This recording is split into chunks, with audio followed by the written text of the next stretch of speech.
Good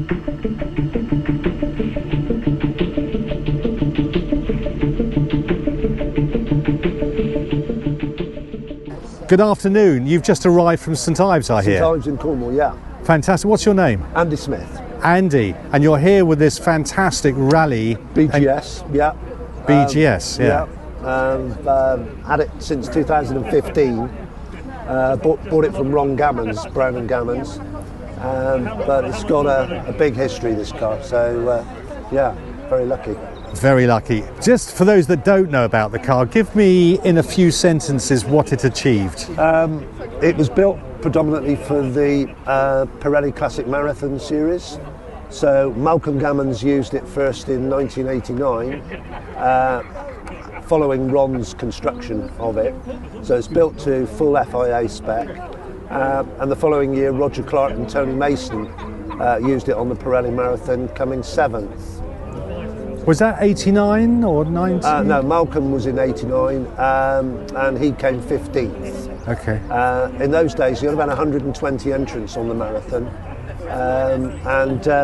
Roger Clark was leading, sadly put it over a little cliff, as Tony Mason told me, and lost 45 minutes in Belgium. Oh. So it was a bit tough. Okay. But then during 1991, Ron Gammons ran in 2 big events with ex-Works navigator Don Barrow, and they came 4th in the Targa Rusticana and also the Duckham's Rally of Great Britain in that year. And then in 1992, Sir Stirling Moss and Zoe Heritage took the car. And, the American navigator? No. That was somebody else? Zoe Heritage had been the editor of the MG Owners Club magazine. Okay. And she'd run 3 or 4 3 previous Pirelli marathons and been quite successful. Right. So Stirling took her on board and they came 7th in 1992. Wow. So a lot of history there. The car was then sold by Ron Gammons to Chris Hunt Cook, who became chairman of the Historic Rally Car Association. He was very successful with it.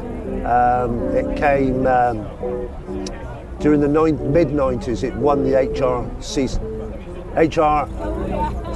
my brain is going. HRRC championship 2 successive years. Wow.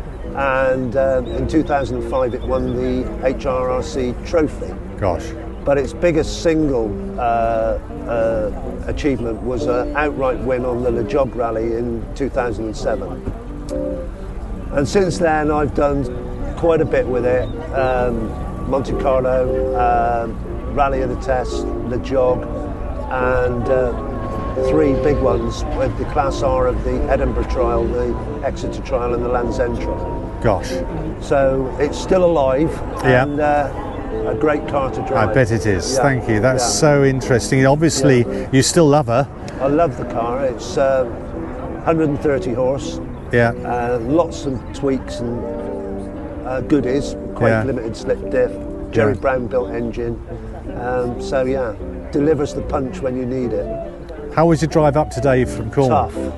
Yeah, it's not a car for the M3 or even the A303, to be honest. No. It's a tough old slog to get up here, but yeah.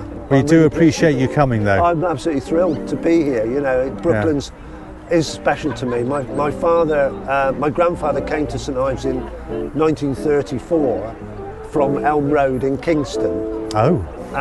So I knew all about Kingston. They had come to Brooklands in the 20s and were actually here for the Double 12 in 31. My father was a great fan of K. Don.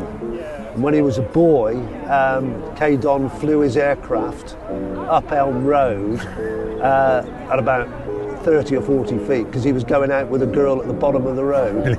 So this story and the stories of Brooklands have been part of my childhood and probably introduced me to motorsport, to be honest. Although Cornwall, of course, is 300 miles away. Yeah. So, yes, it was something I heard about. Thank you again. You're going to have a great weekend and see you tomorrow. So. Very nice to talk to you. Thank you.